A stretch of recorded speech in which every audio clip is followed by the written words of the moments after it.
I'm Anthony Wright, and I am your co-host today on the Living Conversation with, Adam Dietz, welcome. and we are here with our guest, Veronique Ory. And welcome, Yes. Veronique. Thank you so much. Happy to be here. And you are a yoga teacher that lives in Florida, but you do retreats.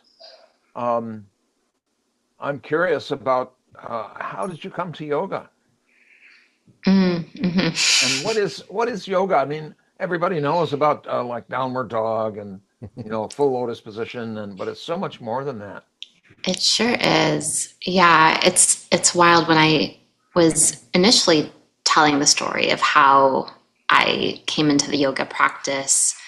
I would go to the most present incarnation of finding a yoga class in New York City, which was an asana class, which is very much what we are accustomed to seeing in the West of you go to a place and there's mats laid out on the floor and you're assuming shapes with your body, whether it's something more restorative or more energetic. There's a certain physical attention to that. And then as I've been reflecting back on when it first actually landed, I remembered that I was a nanny for a family when I lived in Los Angeles in my 20s, and the father led meditation retreats.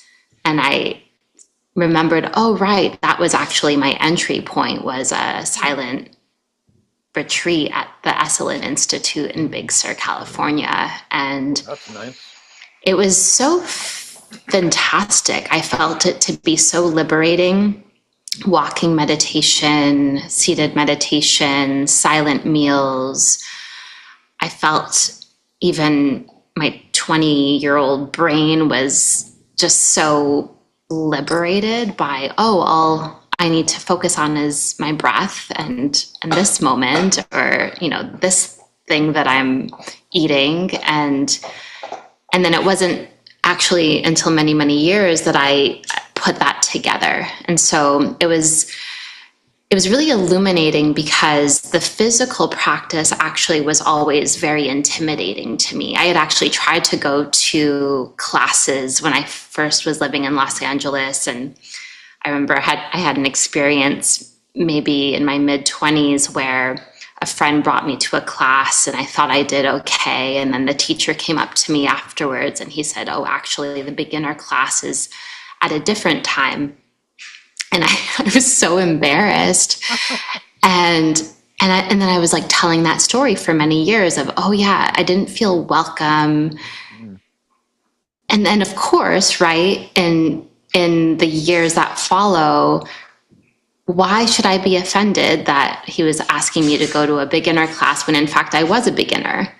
And why are we not embracing being a beginner when actually in the expert's mind the possibilities are few? And so the meditation of the moment is to seek to be a beginner in all things, right? So picking up the guitar at any age, or seeking things that we want to learn and not doing it perfectly, and just being in that curiosity space. It's very freeing. There's so much in the ether these days of perfectionism and this pride that we hold on doing things right, but it's all contingent on what we believe other people's expectations are of where we are based on our age and where we lived, and all of these different titles that we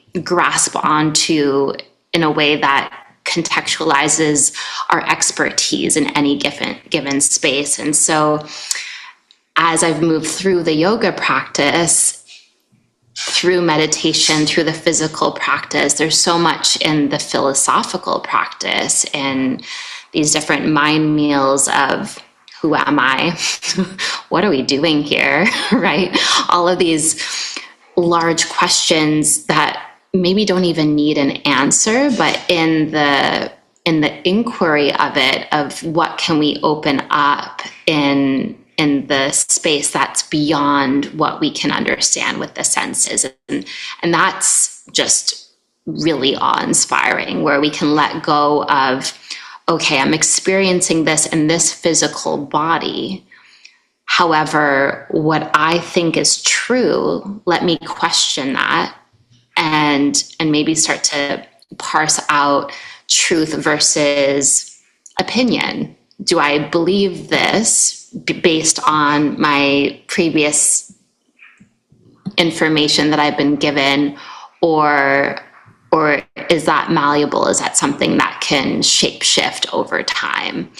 And I think the physical practice of yoga is a really phenomenal portal into the self. And that was the original construct, is let this be a portal towards meditation, towards these different limbs of the yoga practice, so that we can practice non-attachment, that we can practice our different levels of concentration, that we can look at these different moral beliefs and see, okay, where is the thought, the word, the action correlation in nonviolence and truthfulness, all of these different aspects.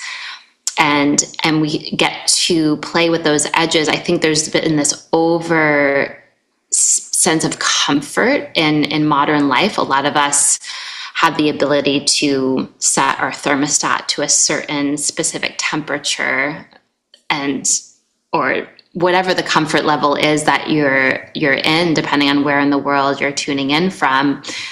And what is so, I think, revolutionary about the yoga practice is that we are finding ways to apply stress to the body, the mind, the spirit on purpose. And how do we breathe when we are stressed? And so it's this reverse of perhaps what we think, oh, I don't want conflict. I don't want there to be discord. I want there to be peace. And yet we can't have peace without the suffering. We can't have the comfort without the discomfort. We need those opposites in order to orient to where we are. And so part of what I've been playing with is actually seeking for edges, almost like, you're swimming laps as a swimmer. You want that edge to push off of, and that's where we can start to really cultivate these different layers of growth in our personal evolution. Is the hope is that we get more and more awake to how we can navigate through all of the things that we've been moving through. It's been definitely a tumultuous time individually and collectively, and having ways to move through that with as much grace and compassion as possible to come back to that unity. That's really some brushstrokes about the yoga practice. And it really is about developing flexibility with the body. But do you find that the flexibility in the body and the flexibility of awareness kind of go, as it were, hand in hand? Mm-hmm.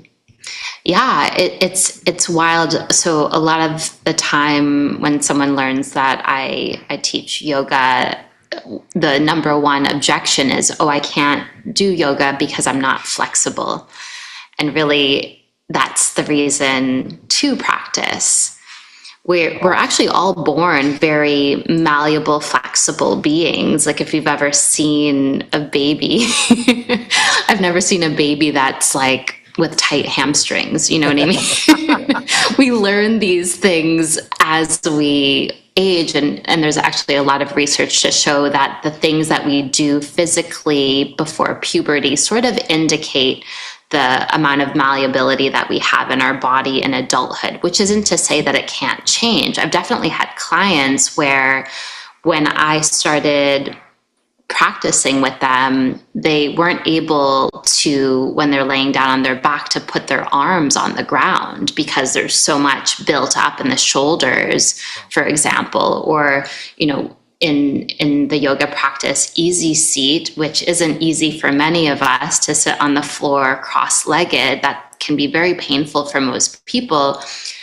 So finding ways where you can put cushions under the body, under the legs, different ways to orient, having your back against a wall or, a piece of furniture or something, because whatever it is that we're attuning to, we lean more into that, right? So, if you were going to pick up the piano, if you play it once, you'll progress a certain amount. If you're playing it every day, you'll progress another amount, right? Same thing with whatever we do physically. That isn't to say, in general, whatever the movement is, doing it daily, we want to attune to a certain alignment, connecting to the breath and the intention. And there is definitely, Anthony, that play of the flexibility of the mind and the body. So we very much mirror ourselves in these different regards of, if I'm feeling resistance in this forward fold, for example, where in my life am I having resistance and flexibility of maybe releasing something? So the forward fold is an energetic bowing down or a surrender of some regard. So you might think, okay, energetically, is there a place in my life where I'm resisting letting go, where I'm thinking that I need to control and micromanage something? And then what ends up happening, and I see this a lot with clients, we'll actually be in a conversation for a fair bit of the session before we even move into the physical practice, because all of the monkey mind chatter that is going on is definitely a big part of the physical tightness. There's that old adage that the issues get stored in the tissues. So if you have a lot of tightness in your hamstrings, oftentimes we think, okay, I have to just yank my foot and really push myself into this flexibility. But intelligently, we actually want to strengthen the opposing muscles. So in this particular case, it would be strengthening your quadriceps, the fronts of the thighs, right? And so there's so much to be mined here. So if you were in a seated position, try to lift your leg off of the ground, keeping a really nice, strong, erect spine, and then come into the forward fold. So you cramp up your quads like crazy, and then you pacify the hamstrings. And that has a really great interplay with the emotional piece, right? So if I'm resisting letting go something, I can't just say, I'm just going to let it go, right? When people tell you calm down, isn't that the best thing? Okay, let me just go ahead and calm down. Usually what is most helpful is actually to exhaust ourselves. So maybe it's an exercise of playing the worst case scenario, or maybe it's taking yourself for a run, or maybe you take yourself to, I love this exercise, which people always think this is so funny because I appear that I'm always joyful. I also have anger, I experience the whole array of emotions. Is I'll get in my car, I'll turn the music up as loud as possible, and I'll scream until my whole body shakes, right? Well, okay, I can feel a lot calmer once I really express that. And so it's creating contexts where we can actually fully express the end range of strength or flexibility, the end range of whatever the emotions that we're trying to metabolize, so that when we can come back, we realize, okay, flexibility isn't necessarily, I can put my head to my knee in a seated forward fold, although that's part of it. Right. But what tends to happen is when we can be more flexible in the emotional and the spiritual realm, then we realize the body acquiesces as a result, or maybe in tandem to the other sort of gripping. So it's a really great mind quandary to be exploring in the daily rhythms. Sure. Well, we have to take a short break. I'm Anthony Wright, and I am your co-host on the Living Conversation with, Adam Dietz, thanks for joining. and we're talking with our guest, Veronique Ory. And how can people contact you, Veronique? Yes, I'd love to contact with everyone. I'm at yogawithveronique.com, and you can learn about my offerings there. You can connect with me on Instagram at Veronique Ory, and would love to be in a conversation. Great. We're going to take a short break and be right back, so stay tuned. I'm Anthony Wright, and I am your co-host today on the Living Conversation with, Adam Dietz, welcome. and we're talking with the a yoga teacher named Veronique Ory. And Veronique, before the break, you were talking about expressing oneself in a broad context, and that one of the ways to relieve stress is to do a counterbalance. Can you talk a little bit more about that? And then Adam, I'd be interested in what your thoughts are. Yeah, I think what's so wild, I don't know if you had similar upbringings, but there's this notion of not having a tantrum, right? You're at the grocery store, you want the cookies so badly, and your caregiver is like, calm down, don't make a scene, and we carry these different things with us of having to be contained. And when you think about the human body, that's mostly water. And a contained kind of water, it's the quality of ice, right? It's tight, it's constricted, it takes up little space. And the quality that feels peaceful to me, that feels expansive, that feels calm, that's the quality of steam, right? So it's that opposite of it's so hot that it turns water where you almost really can't see it with the human eye. And so I think about that in different contexts of the ways that we might be in ice energy, or we might be in steam, or we're that calm body of water, or we're like in the middle of the ocean of tumultuous uproar. And when we can think about that in terms of the way in which we're experiencing the world. So the person cuts you off.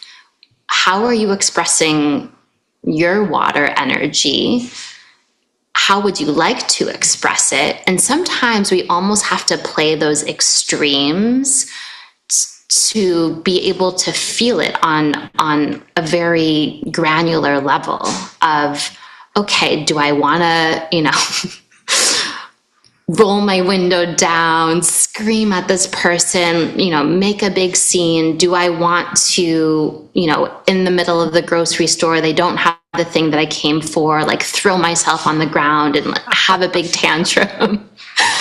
Sometimes, right? And oftentimes it's like, oh no, I have to bottle this up. And we do that in context with strangers, but probably most hazardous is we do that with our loved ones.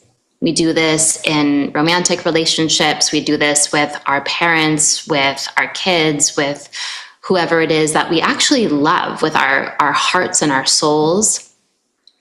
And because we're never arriving in that beginner's mind, we're always showing up with the baggage of, depending on your belief system, all that you've experienced in this life, never mind the generations before you, never mind past lives and all of the intergenerational trauma. And we're all showing up with these massive suitcases or maybe these very aerodynamic roller bags. And so we're actually never seeing anything very clearly unless, and this is really important in terms of the approach of really embracing this beginner's mind. I love how this theme just keeps kind of weaving in, is what if I didn't know what you were going to say?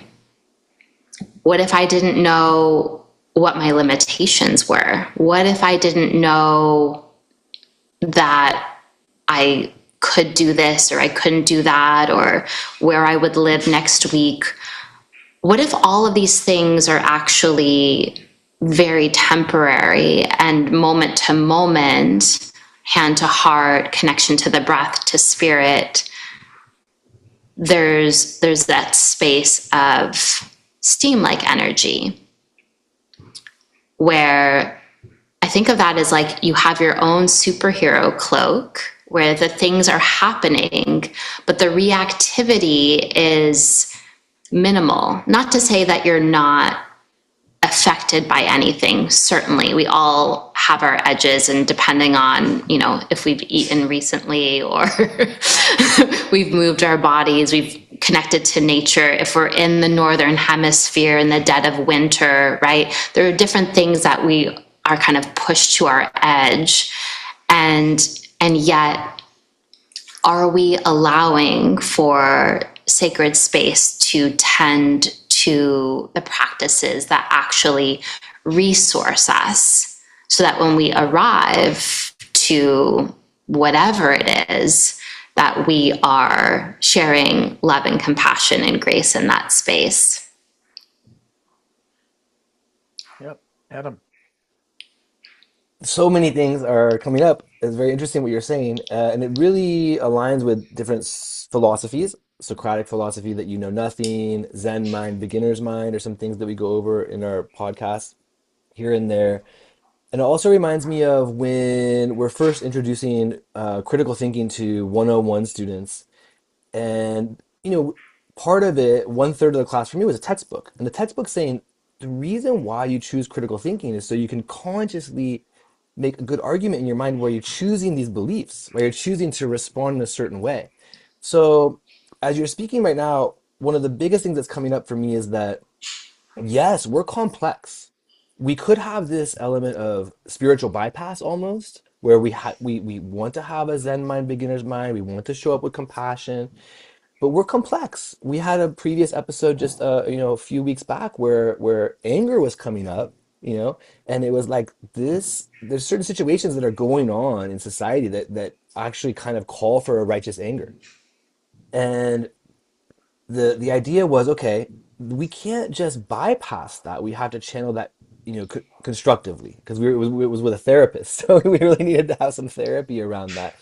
So to me, my question is, do you think the key is to be able to create space in your own mind to be able to choose when something arises, whether you use it or not? Is that a way of looking at it? Yeah. It's so I used to have a French bulldog Boston Terrier mix, and this kind of like smushy faced dog, and I would say in jest that he's appropriately worried. Like if you're not angry and worried right now, you're probably not paying attention. There's a lot to be pissed off about. However, are we holding that? And is it causing a cancer inside of our minds and our bodies and our spirit? I had a dear friend that was just torn up about the state of the world.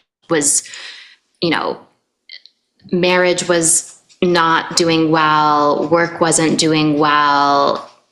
He put on a bunch of weight. There was like a lot of, I can't be joyful when this is happening on the other side of the world. And I was trying to help him move through that, but he couldn't hear me, right? Like when you're seeing red and you're so just up in arms at the state of the world, it's hard to reach that person, right? That's actually one of the things that's being cultivated these days. Right. And so I think what's so important is, what is the appropriate level for each person to be in the know? Is this helpful to you, to your family, to your community? Are you able to respond in a way that is shedding light, not to spiritually bypass, as you're saying, Adam, but actually, how are you able to cultivate peace, right? So, there's that saying, you can't beat darkness with a baseball bat. You have to turn the light on. Well, that's It's so tempting to get into the shadow with people. Even when someone agrees with you, right? It's very charging.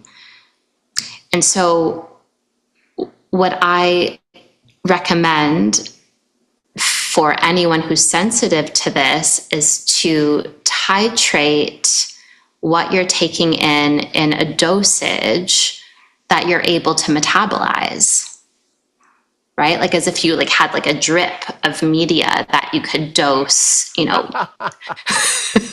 in small increments, because for most of us, it's too much. It's just too much. If you're about to book a plane ticket and be on the ground floor and be a force of peace somehow,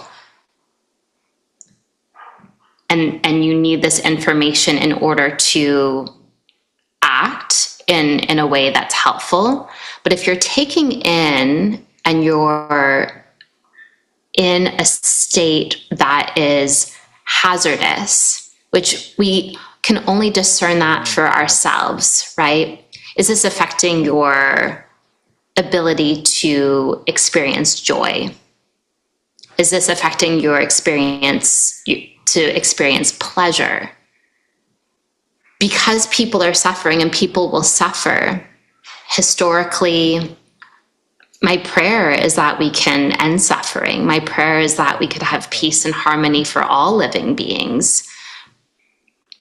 And also, if we're in a state where we're witnessing suffering happening, it could be in our local community. Like a good friend could call and say that, their father just passed away and they just lost their job, or, whatever has happened. We can express love and healing for the person, for the people, whoever, and whatever the circumstance is. And also, it's not ours to hold, Right. as if it's like our cross to bear. Yeah. Yeah, and We you have to can't take be there for others if you can't be there for yourself, right? Yeah, we have to take a short break. I'm Anthony Wright, and I am your co-host today on the Living Conversation with, Adam Dietz, thanks for joining the and conversation. we're here with our guest Veronique Ory. And how can people contact you, Veronique? Yes, you can contact me via my website. I'm at yogawithveronique.com. Also on Instagram at Veronique Ory. Please reach out. Would love to be in the conversation. And your last name is Ory. It is. Okay, we're going to take a short break and be right back. So stay tuned.